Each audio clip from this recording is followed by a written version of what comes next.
Man. So speaking of Biden, I did ask you about this. So what do you think about this the uncommitted vote in Michigan and what this signifies for Biden and if they will adjust fire in any way after this?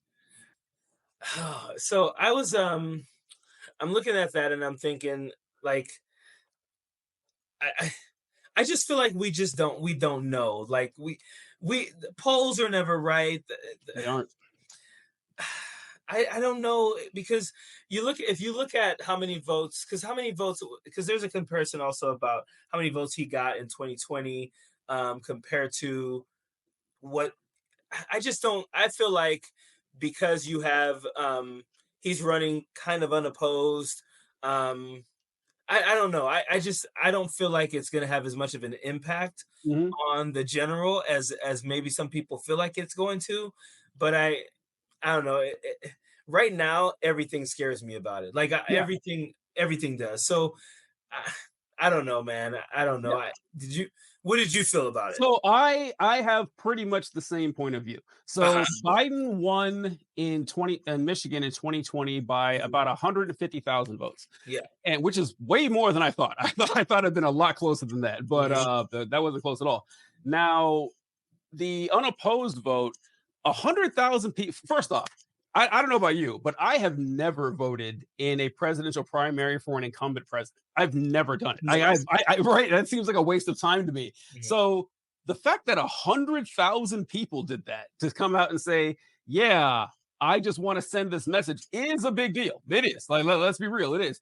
But I'm not I hate to say it too, because I think that they're right. I mean, Biden should obviously call for a ceasefire, or basically force a ceasefire in Yes. Gaza that he's not doing. But they that's the only leverage you have on politicians is to threaten them with Mhm. not voting for them. That's it.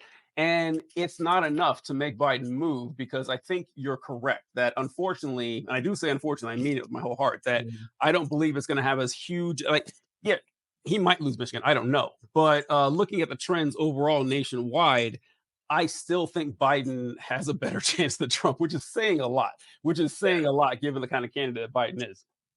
Did you see? So when I think about South Carolina, for instance, with Donald Trump, right? Like, yeah, he beat the tar out of Nikki Haley, but 200 and like 50,000 people voted for Nikki Haley. Yeah. Of the 600 or maybe it was 700,000 people who voted between she and him, that's a lot of people that are saying, even though we know this guy's going to win, I mean, they have no reason to go out and vote for Nikki Haley. No. And 250,000 people did. Do we think that's going to matter in the general election? Are those people really not going to vote for Donald Trump? Like, you really think that these people who voted for Nikki Haley are going to go against Donald Trump? I don't, not 250,000 of them. And No. you know what I mean? So I feel like right now people, I mean, I do think there are a lot of people who have an issue, and I agree with you with the Biden administration and not calling for the ceasefire and everything. But I think when it comes to at the end of the day, I agree with people who also say, what do you think Trump's going to do? You think it's going to be better? You think it's going to be better? Or do you think there's going to be more?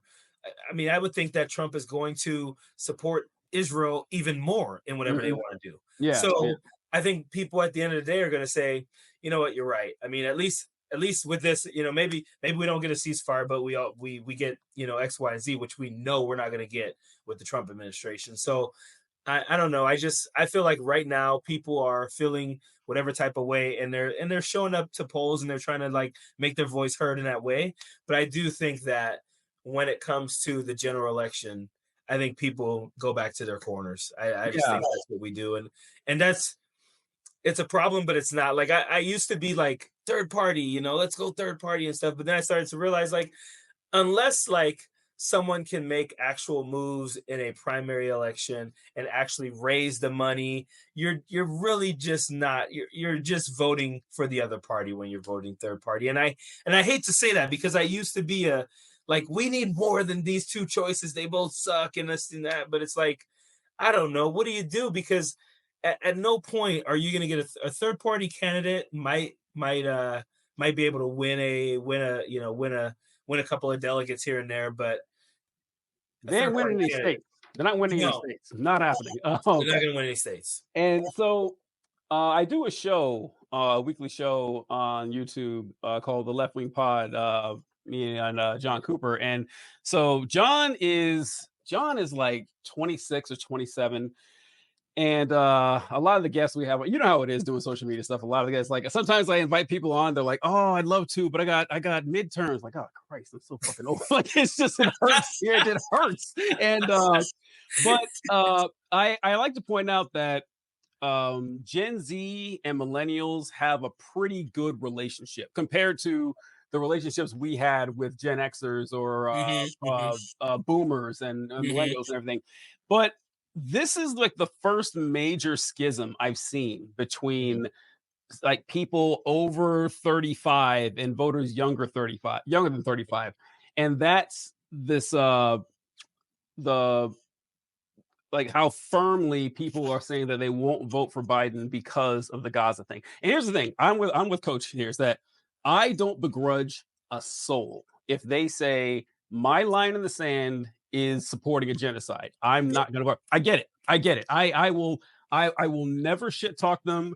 And mhm. also, if I wanted, even if I wanted to, it wouldn't work. You can't berate people into voting. Yeah, It's not yes. my job to get you to vote for Joe Biden. That's Joe Mhm. Biden's job. Like if the candidate can't convince you, that's on the candidate, not me. But this is something I noticed because like whenever I talk to people on the show, we have a lot of guests that come on who have that sentiment. It's like, listen, like Mhm. I won't be able to sleep at night if I do that. And I get it. And they get berated a lot by older voters. And I tell them basically what you just said. It's like, listen, I want you guys to take this in the spirit which is intended because I don't mean to sound condescending when I say it. But the reason that so many of us older voters speak like that is because we were young too. Like we, Yes. we know we get it. We know how it is, and all that like it's like that meme is going all that work and what did it get me? You know. And Yeah, so we're yeah, like, yeah. look, the idea of trying to create a third party or this third movement, and honestly, a third party is not the answer. It actually kind of bothers me when people say that because Mhm. like everyone likes to say that, oh, especially when they say that the truth is in the middle. We need a third middle party. It's like Yeah. whenever someone says, like, well, tell me what policies this third party is going to have. And of course, it breaks down to whatever, usually just what Democrats say, honestly. Yes, yeah. It's usually it's the same shit. So, yeah, we're once you get older, you realize, like, oh man, I'm running out of time here. There's only so much good I can do, left in my life. I'm going to go with the lesser evil every time. Yeah. Yeah, and I agree. It's funny because like my daughter who is 22 years old, she's that way. She's like she has a line in the sand, and she even says to me like, I love what you're doing and stuff, but I just don't think it's enough. She's like, I can't. I Because I've told her, I said, I've realized in my older age, it's like it's increments, man. You just, you she wants this world where no, she's like, Dad, like I get it. Yeah, you want to have welfare, and I want a world where everybody's freaking just eating and living somewhere with a roof over their head, and I can't sleep at night unless I'm fighting for that. And Yeah. I'm like, listen, I'm more of the, hey, can we get these people student loan debt paid off? Can we Mhm. just get them just enough to where they're surviving?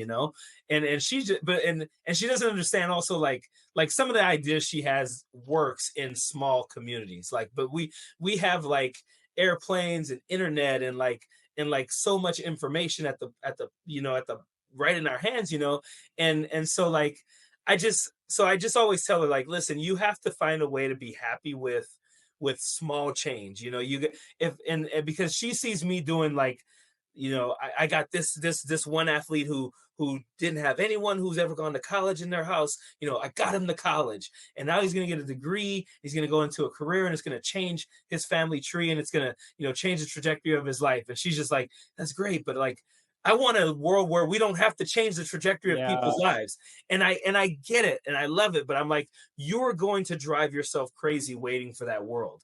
And like you said, we were young also. We wanted that world too, but it's a hard, and I don't want to like, And we I still don't want do. to, And we huh? still do. I mean, we still do Yes, want it. yeah, Yeah, yeah, it's just yeah, we just like we all had visions of walking over the ruins of the White House in a tattered red cape and just, redoing the entire system. Like we get it. And trust like I'm just as, like my ideals are just as Marxist as anyone else's. Like I trust me, I'm all for it.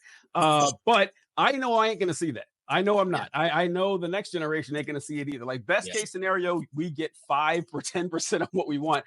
And I've learned to kind of live with that. I've learned Yeah. that, it doesn't mean that you give up on your morals or your ideals, but you do have to set realistic goals if you want to have actual change, which isn't the most inspiring message, but it's Yeah. reality, unfortunately.